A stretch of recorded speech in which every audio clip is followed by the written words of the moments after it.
Hey guys, welcome back to the lab. Today at the bench, I'm going to be prepping the inside of the leather spine piece as well as the board edges at the joints so I can reuse them on this 1890s volume. So my goal is to remove and delaminate as much paper as possible so that these pieces will adhere either back to the book in the case of the spine leather or so that the new material I'm adding to the spine will cleanly adhere under the leather on the boards.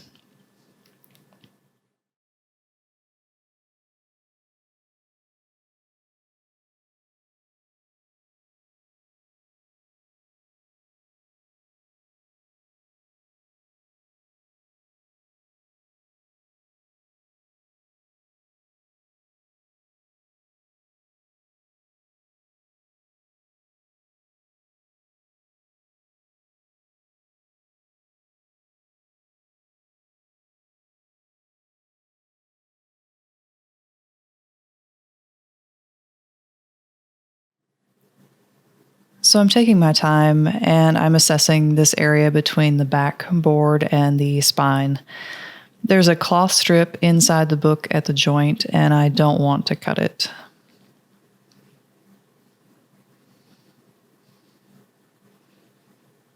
I'm also generally on the lookout for surprises in construction and materials. So I'm starting slow and I'm learning the paper and leather materials, and I'm trying different tools until I have a method that works pretty well to remove this paper.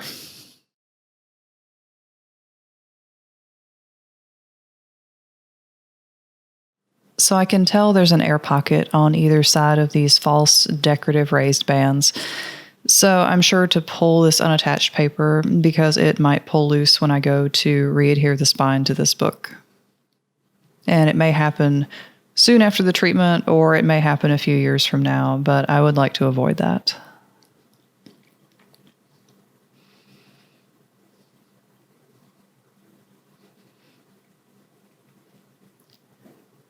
And so far, this paper removal seems a bit sporadic on my part, but I'm assessing these materials for brittleness, toughness, and how well they're attached to each other.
And I've been distracted by what I'm pretty sure is a cockroach egg casing attachment on this book's leather. This isn't uncommon. Books get stored in basements and attics and places where insects live. So I see this a lot. It's not really a big deal.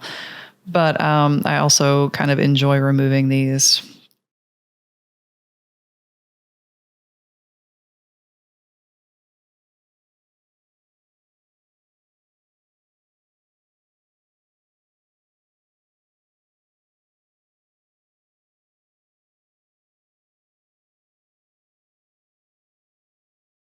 So I'm going to use a really thin micro spatula to lift off as much as I can to start with. And my goal here is not to lose any finished leather during this mechanical removal.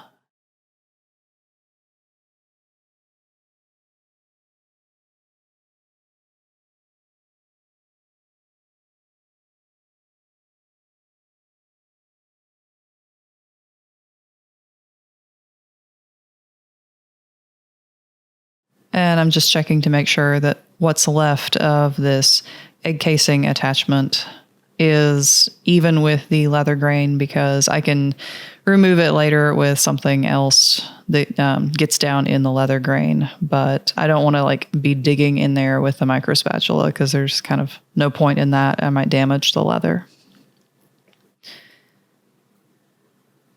So all the materials assessment so far has been informing my decision making about the spine leather and this back joint. While there's not really any discernible red rot, this book's leather is extremely dry and it's starting to crack at this joint. It's still connected for now, but I sense that it won't be for many more years.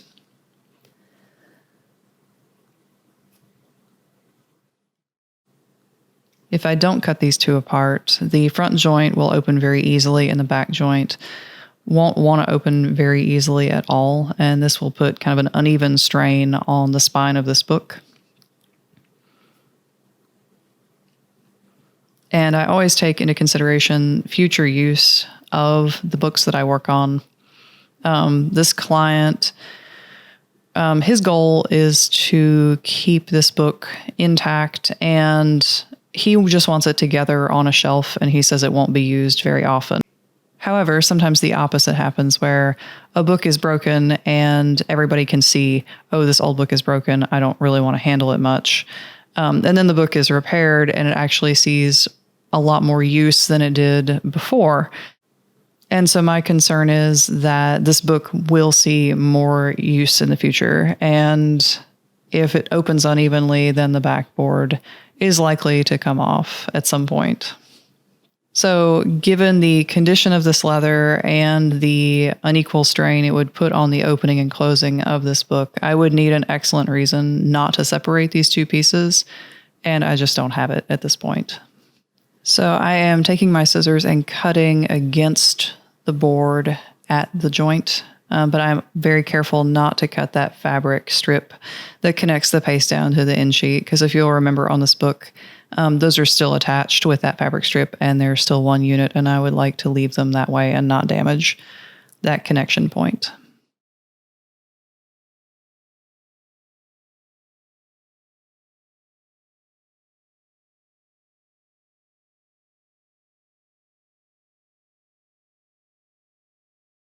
All right, so now that that's done, I am going to take a look at how well attached this leather is to the back cover. And the answer is, fortunately, not very well attached.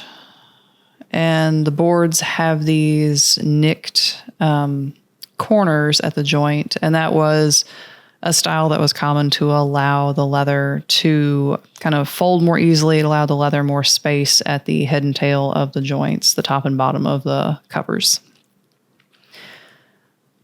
So I need to trim off a few millimeters of leather, and what this does, I take it over the board edge, like past the board edge, not even with it, so that when I put the new material in, the original leather that lays on top is raised. It's sitting on top of that toned long fibered tissue repair that I'm going to do.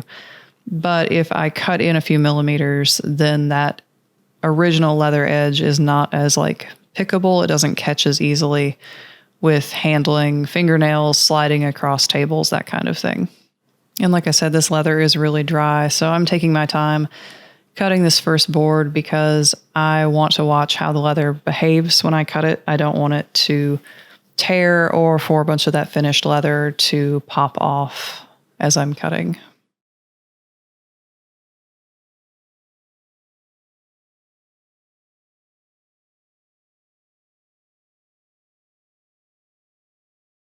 And the cover is really thick. I think it's 2 pieces of board glued together.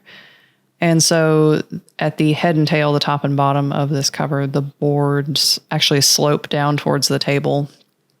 And so that's why I quit cutting about an inch from the edge, because it actually drops down. So the straight edge doesn't do me any good at that point.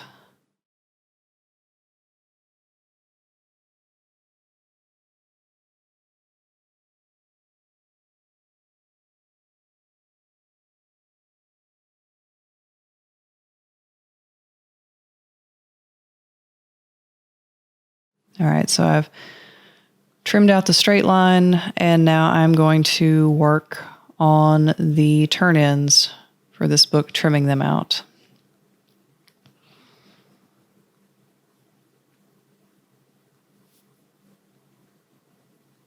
So as I mentioned, this has the nicked corners, and I mean, it's exactly what it sounds like. They just cut the corners off at the joint. And so I need to cut this turn-in material right here out of the joint, because I don't want it flopping around and rubbing against the new material that's going in. And so as you can see, I'm lifting up that fabric connection between the in sheet and the paste down at this joint, and I'm going to come in with my scissors and just trim this leather even with the board.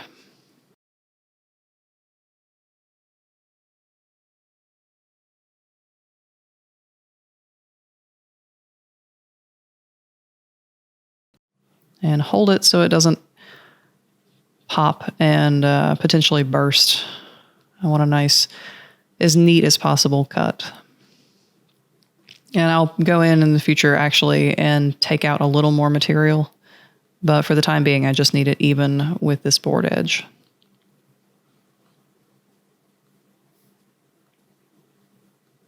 And now I'm going to work on the second one.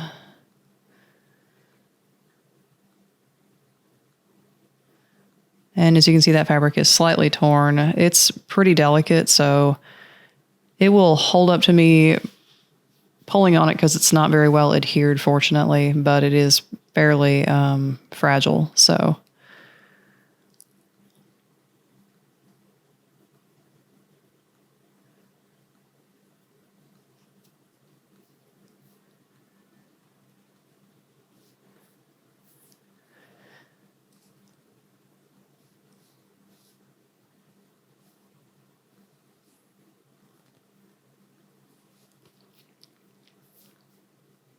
all right, so all the excess leather so far that I need gone has been trimmed out, and I'm going to come in with my micro spatula. I don't need a lifting knife on this one because this leather is actually has a paper backing on it. There's a piece right there. So it's nice because the leather isn't firmly secured. I can just kind of pop it loose with this micro spatula, but it is also annoying because I will have to adhere, put a little adhesive at another point. So between the leather and the original paper backing, and then between the paper backing and my new material that I'm putting in. So at 2 points, the micro spatula catches on something under this leather, and that something is the cords that were sawn in to the text block. So the sewing kind of goes over these cords, and then the cords come off the text block only at 2 points, which is not a lot of attachment, and they go through the boards of this book.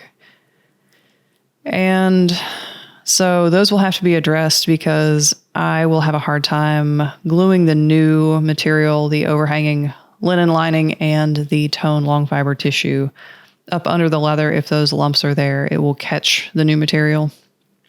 And so I will address trimming those cords in just a minute.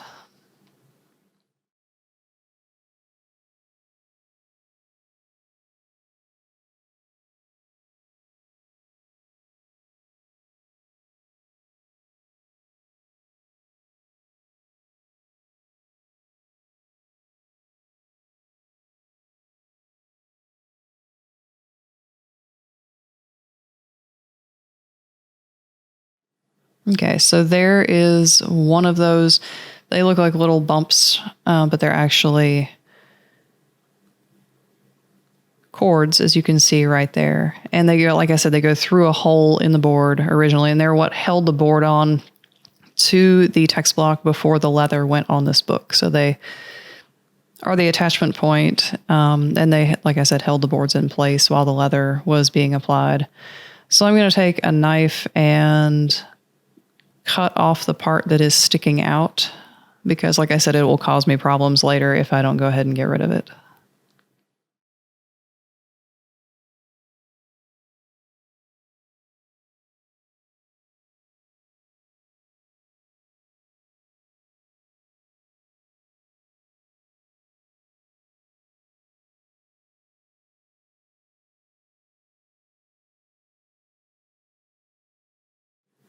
And I'm going to make sure there's nothing that's going to keep my knife from cutting. I want a nice clean shot at removing these cords with my knife.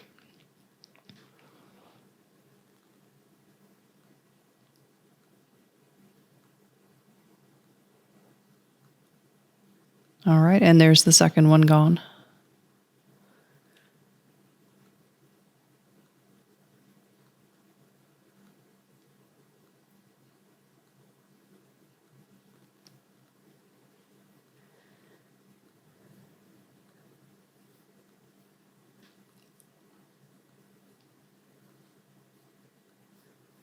And the paper backing on the leather just kind of keeps coming out of this book. And I keep pulling off loose pieces. All right, so now it's time to prep the second board. And this is the front cover, as you can see, with the name on it. And as you can see, both turn-ins are still in good shape. And so I'll trim those out. And always like to check on the structure and the condition before I start cutting on the front.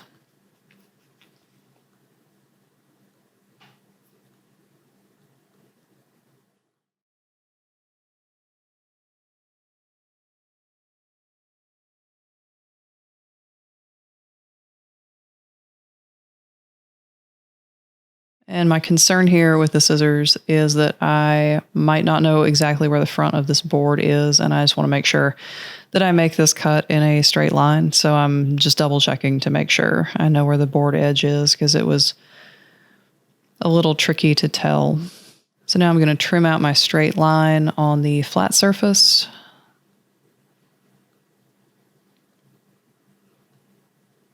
And as you can see, this board is a little warped. It's a little wobbly, but it's not terrible.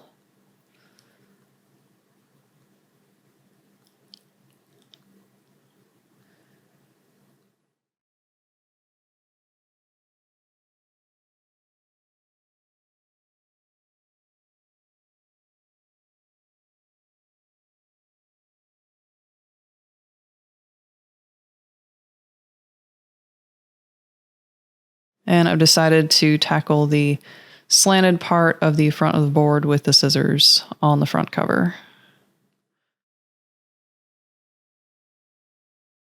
So I'm lifting that fabric connection again between the paste down and the end sheet, and then trimming out the leather turn-in because, again, I don't want it flopping around in the joint, causing any kind of stress or damage to the new material.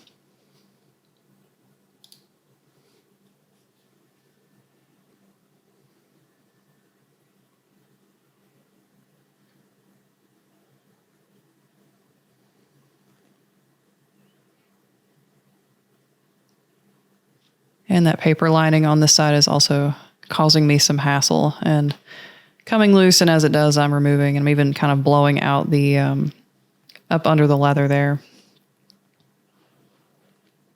So now I'm going to remove the first sawn-in cord attachment to this front cover.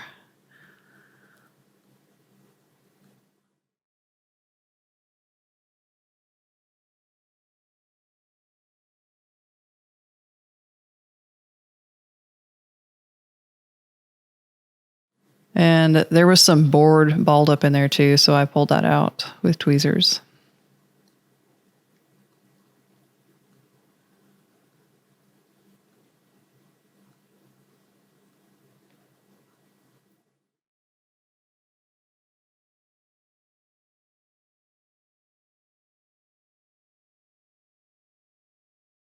And now for the second cord.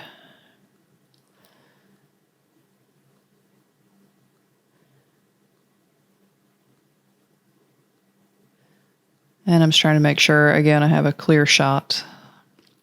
Sometimes it looks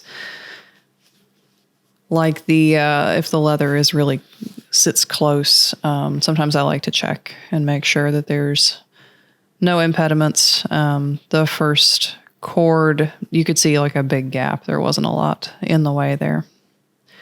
All right, so that cord nubbin is also gone, and some more lining paper.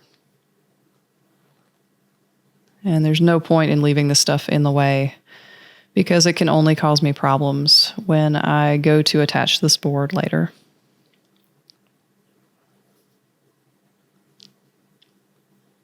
And as you can see now, both boards have a nice gap under the leather for me to insert that new material.